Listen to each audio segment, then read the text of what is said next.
मेरे प्यारे देशवासियों, नमस्कार।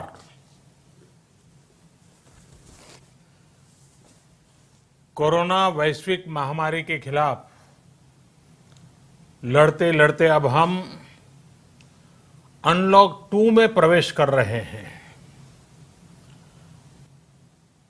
और हम उस मौसम में भी प्रवेश कर रहे हैं जहां सर्दी, जुकाम, खांसी, बुखार, ये सारे न जाने क्या क्या होता है, ये मामले बढ़ जाते हैं।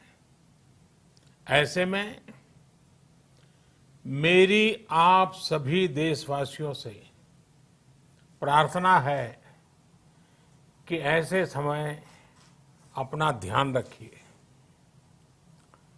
साथियों, ये बात सही है कि अगर कोरोना से होने वाली मृत्यु दर को देखें तो दुनिया के अनेक देशों की तुलना में भारत संभली हुई स्थिति में है। समय पर किए गए लॉकडाउन और अन्य फैसलों ने भारत में लाखों लोगों का जीवन बचाया है, लेकिन हम ये भी देख रहे हैं कि जब से देश में अनलॉक 1 हुआ है, व्यक्तिगत और सामाजिक व्यवहार में लापरवाही जरा बढ़ती ही चली जा रही है। पहले हम मास्क को लेकर, 2 गज की दूरी को लेकर 20 सेकंड तक दिन में कई बार हाथ धोने को लेकर बहुत सतर्क थे, लेकिन आज जब हमें ज्यादा सतर्कता की जरूरत है तो लापरवाही बढ़ना बहुत ही चिंता का कारण है। साथियों, लॉकडाउन के दौरान बहुत गंभीरता से नियमों का पालन किया गया था। अब सरकारों को, स्थानीय निकाय की संस्थाओं को, देश के नागरिकों को फिर से उसी तरह की सतर्कता दिखाने की जरूरत है। विशेषकर कंटेनमेंट जोन्स, उस पर तो हमें बहुत ध्यान देना होगा। जो भी लोग नियमों का पालन नहीं कर रहे हैं, हमें उन्हें टोकना होगा, रोकना होगा और समझाना भी होगा। अभी आपने खबरों में देखा होगा, एक देश के प्रधानमंत्री पर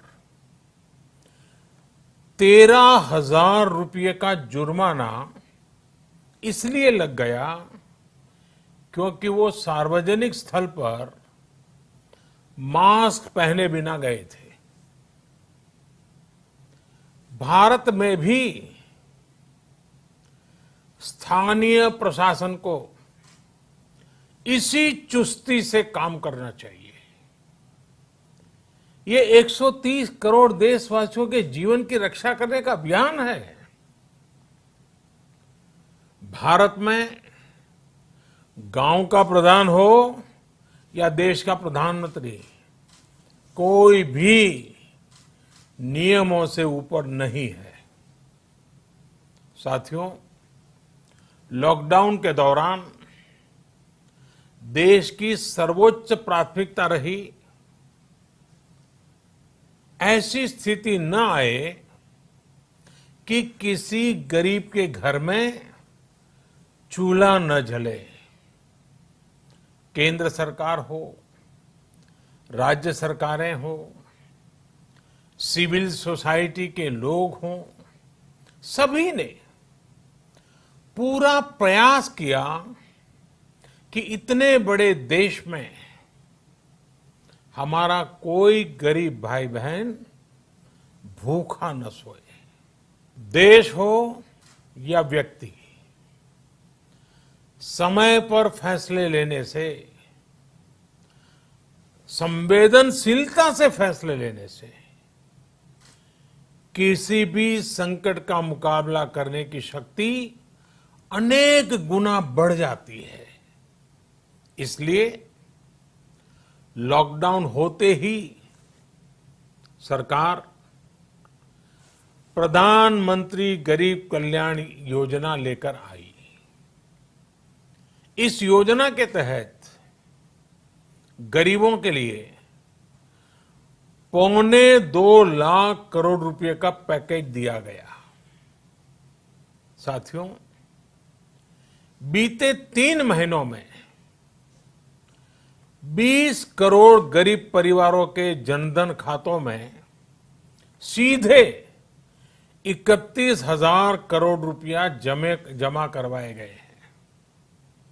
इस दौरान 9 करोड़ से अधिक किसानों के बैंक खातों में 18,000 करोड़ रुपए जमा हुए हैं।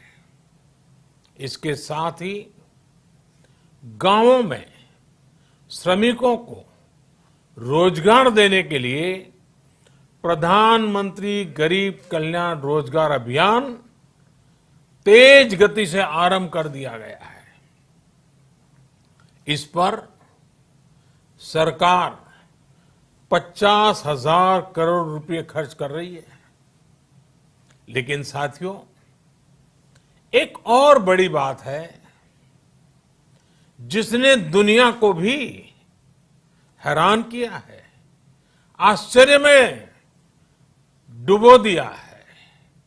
वो ये कि कोरोना से लड़ते हुए भारत में 80 करोड़ से ज्यादा लोगों को 3 महीने का राशन, यानी परिवार के हर सदस्य को 5 किलो गेहूं या चावल मुफ्त दिया गया।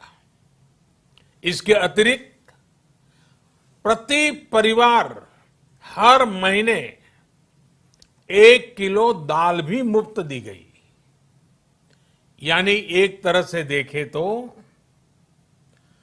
अमेरिका की कुल जनसंख्या से 2.5 गुना अधिक लोगों को, ब्रिटेन की जनसंख्या से 12 गुना अधिक लोगों को और यूरोपियन यूनियन की आबादी से लगभग 2 गुने से ज्यादा लोगों को हमारी सरकार ने मुफ्त अनाज दिया है।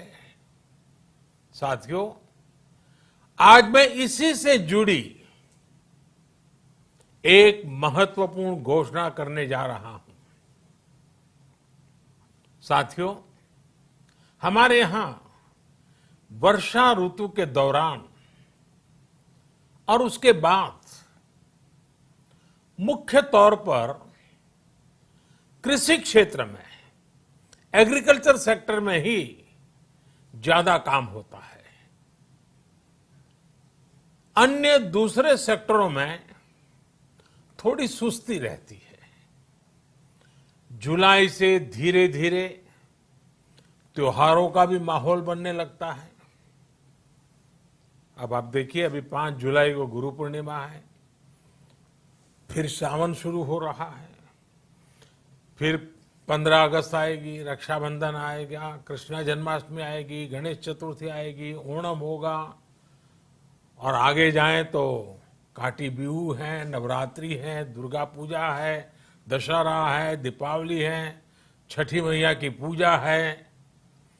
त्योहारों का ये समय जरूरतें भी बढ़ाता है, खर्च भी बढ़ाता है।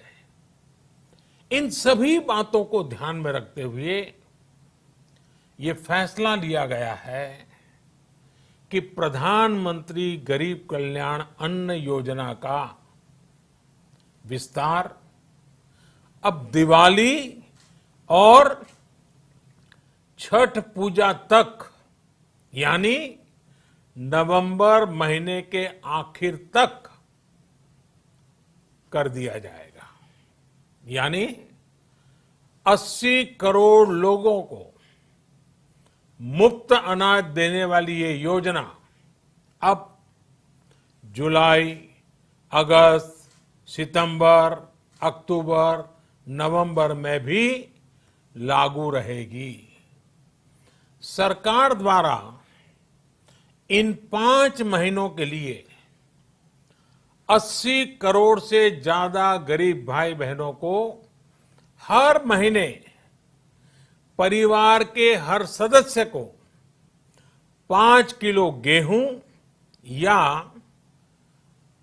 5 किलो चावल मुफ्त मुहैया कराया जाएगा।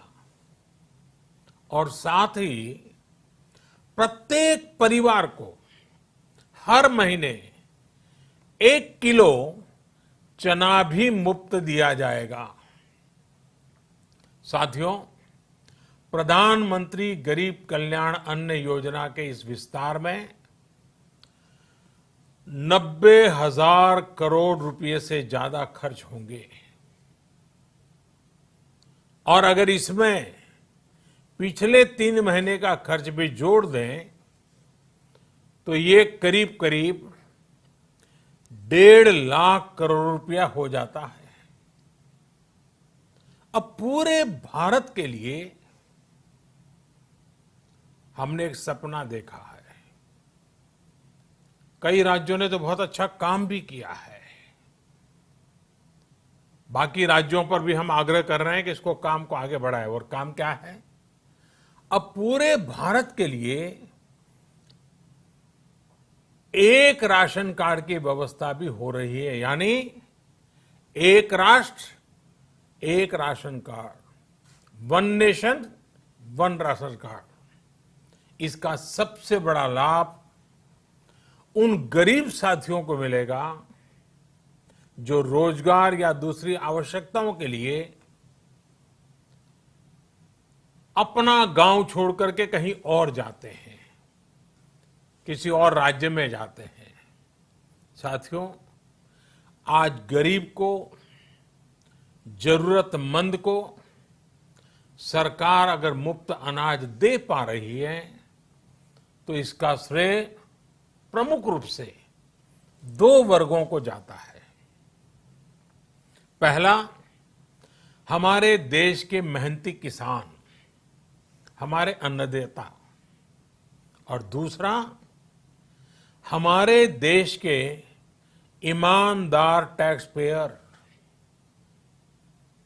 आपका परिश्रम, आपका समर्पण ही जिसकी वजह से देश ये मदद कर पा रहा है।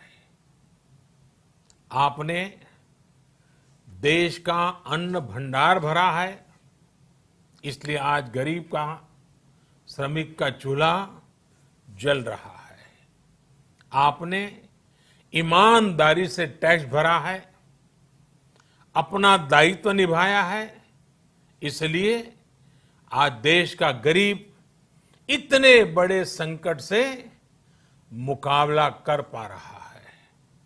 मैं आज हर गरीब के साथ ही देश के हर किसान, हर टैक्स पेयर का हृदय से बहुत बहुत अभिनंदन करता हूं, उन्हें नमन करता हूं।